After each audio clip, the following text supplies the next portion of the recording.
It's like a Ramos combination Gin of the two. Fizz in under 12 minutes. Wow.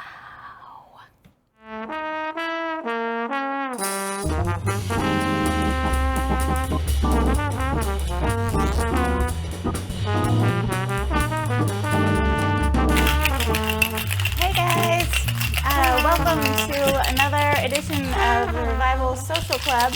I'm Malia Christie. I'm Mike Stojic. That's Mike Stojic. Just doing my thing, guys. Just doing my thing. What are you doing? Shaking for the. We're obviously doing a Ramos Gin Fizz cocktail today, and it takes like 100 minutes to make one. So I figured I would go ahead and get started, but it's like wearing me out, man. It's a lot of shaking for this drink. Okay, well, it is an amazing drink, and yes, it can be the bane of a bartender's existence because it does take Takes a long time. a bit of time to make. Like where am I at on this? But It'll be 12, 13 the good minutes by news now. is it doesn't have to be shaken that long. So that was kind of What? that was a lot. You're kidding. Yeah.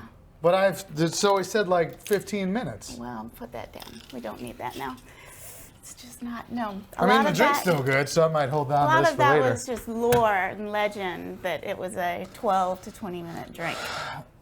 Well, yeah. I mean, are you sure? Yeah. You should have told me that before I got started. Well, you tell a little history and then I'll tell facts.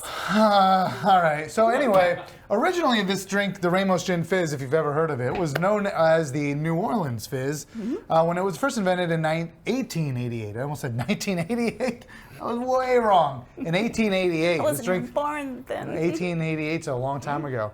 And because of the cocktail's very unique look, the time, the effort that went into actually creating this thing, it quickly became one of the most famous drinks in New Orleans. And then it, obviously that legend was told around the world and it got even more famous for what it is. Yes. So this New Orleans Fizz, as it was originally called, it was created by Henry C. Ramos, and he was working in the Cabinet Saloon, and that was in New Orleans, of course.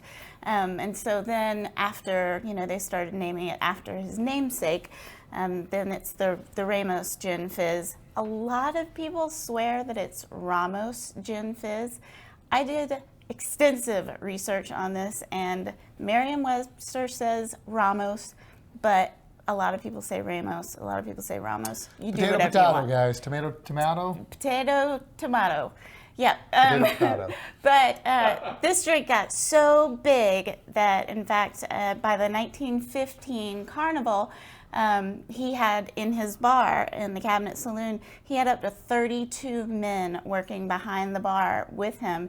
They were called his shaker men, and they would they had to make so many Ramos Gin Fizzes that one guy would shake till he got tired, pass it to the next guy, and then he would get another one and shake and pass it to the next guy. Do you think that's where that song "It's Raining Men" came from? But it was "Shaking Men" and they just changed it.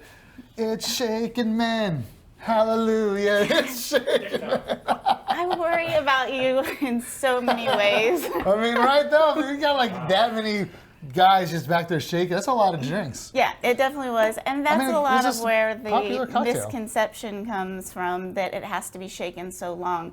While he did say, while they were shaking it for a very long time, I think it was probably a few minutes, and then once people saw how many people were there and shaking it, and then it probably through lore and storytelling got to An illusion. a few minutes, became several minutes, became 10 minutes, became up to 20 minutes. But really the reason that he had so many people in his employ was because they sold so many of them a day. It was amazingly popular. In 1935, the Sazerac bar at the Roosevelt Hotel actually bought the rights to the name, which is kind of crazy to think about that, but they actually bought the rights of the name, and they could only sell it exclusively at their bar. Now, I mean, I guess you can order a Ramos Gin Fizz anywhere you want. But at the time, they were making over 20,000 Ramos Fizzes a year. Yeah. And that's insane. Even now, they still make about 50 of them a day. A bartender will make about 50 a day. No, anyway. thank you. I mean, it's a good arm workout. You work at... Not doing it. Like remember the shake weight? Oh my God, don't ever. With double shaking? Never mind. Let's make one. It is going to take a little bit of time, and it takes some finessing, but I've got some techniques here so that it is faster, easier, and gives you a really nice result every time. All right, let's finally make one. Let's finally make one. Finally. And we're going to show you all the ways to make it easy and quickly. We're going to start out with 2 ounces of gin. We're going to use Sutler's Gin. They're some good friends of ours here in North Carolina out of Winston-Salem. They've got a really, really nice gin, and I love how the juniper comes through. So we're going to do 2 ounces of that. I'm going to steal another jigger. Yeah, Sutler's is awesome. If you get your hands on it, it's one of our favorites. The owner is a great guy. He's a good friend of ours. Been up to his distillery a few times, and just a really fantastic gin. Good guy, good people. Guy. Comes from a good family. And then you're going to want to fresh squeeze 1/2 ounce of lemon and 1/2 ounce of lime. I've already squeezed that into here, so you'll end up with a total 1 ounce of that 50-50 split. And then you're going to do 3/4 ounce of simple syrup, and simple syrup is just a 1-to-1 sugar to water ratio. And for 3/4, that's also 0.75. 0.75. True. Yeah. Also true. Jesus. You're gonna want to do a few drops of so orange blossom water. This is something you can usually get, at your local grocer or at an international foods market. Put a few drops of that in. It'll end up going on the top and the end, but I like to incorporate a little bit in. And then this has kind of been, debated back and forth, but I think we pretty much figured out that they did also do a couple drops of vanilla extract. Just a couple, because if you know anything about vanilla extract, it's very, very potent. Do you know anything about vanilla extract? Yeah, I've had a lot of it. Okay, just sit around drinking it by the fireplace. No, man, I've made a mistake and put a whole pipette in a drink once, thinking I needed all that vanilla flavor, and it's like too much. It was insane how much vanilla. You're kind of an over-the-top guy. Yeah, all day, every day. And then finally, you're going to want to do 3/4 ounce of heavy whipping cream. So Whip it good, whip it the really one good. thing that is missing that we will add is the white of an egg. But this is one of those tricks. First, dry shake all your ingredients except the egg. That allows the cream and the lemon juice to kind of start doing their thing. And it helps you get a nice little frothiness to it. Not too long. And now is when you're going to add your egg white. So 2 times the dry shake. 2 times the You're dry gonna shake. shake this drink 3 times. Yes, but you'll find that it's 3. way less than the 12 to 15 minutes you were going to take. It's once, twice, 3 times a cocktail. Right, though? It's the only drink that you shake 3 times. It is. Typically when you're using an egg, well, not typically, always, when you're using an egg white or the whole egg to create a cocktail, you're going to always shake it 2 times.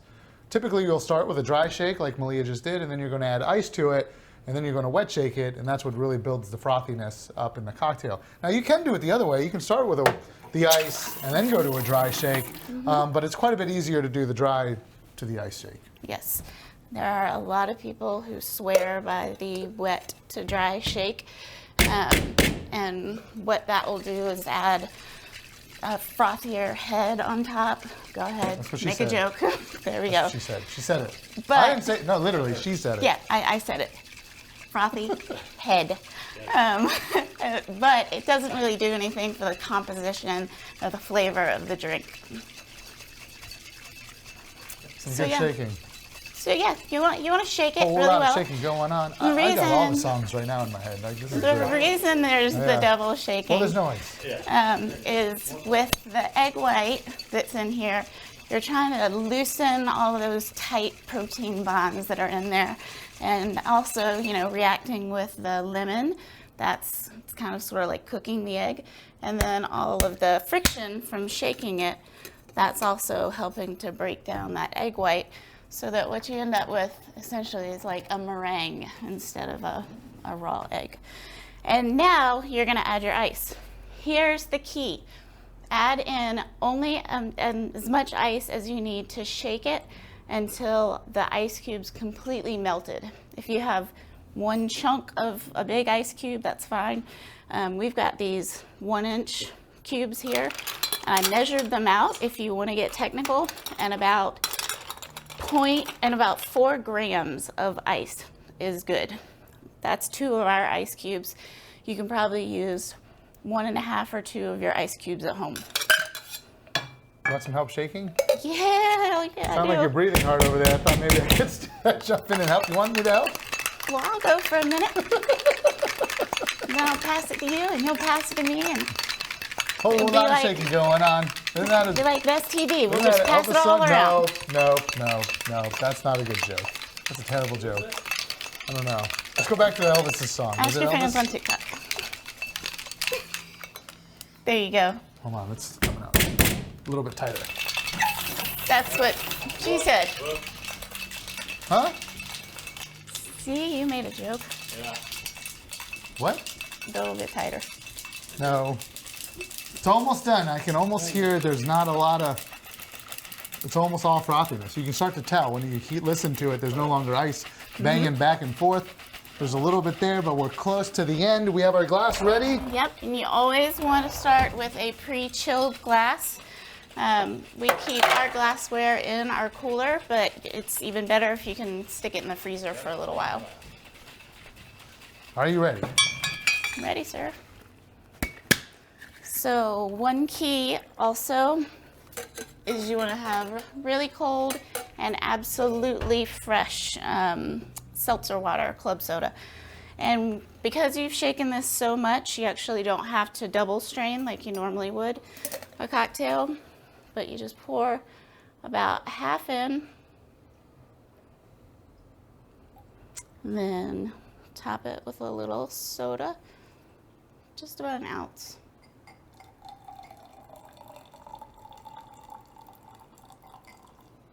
And then your drink.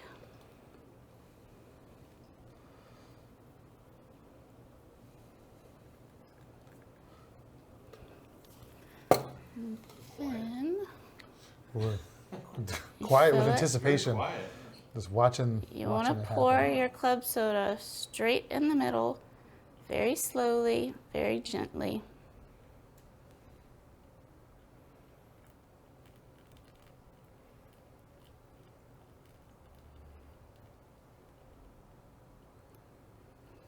There we are, the Ramos Gin Fizz. And then you can always do the test. If you put the straw in and it doesn't sink, well, it's falling sideways, but if it doesn't sink, then you know that you've done it properly. And then you want to finish it off again with orange blossom water so that you don't have the nose of just the egg white.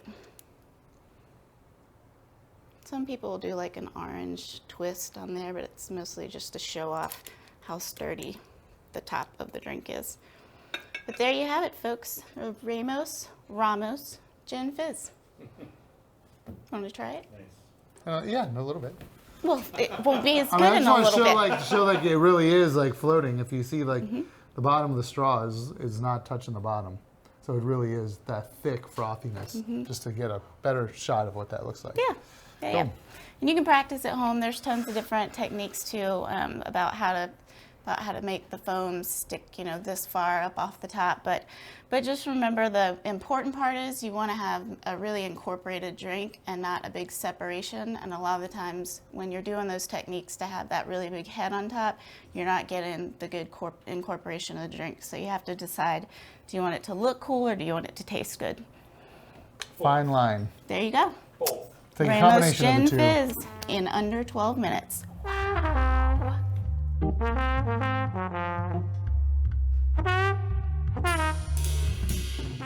Hey guys, thanks for joining us on our Ramos Gin Fizz adventure. Yes. If you like what you saw, please like and subscribe. Check us out on YouTube, and I mean, we are on YouTube. Check us out on Here we Instagram are. and Facebook, Revival1869, and you know, like and subscribe to that too. It's a lot of fun, and we would definitely appreciate it. But until next time, Have fun fizzing your gin. fizz up your gins. See ya.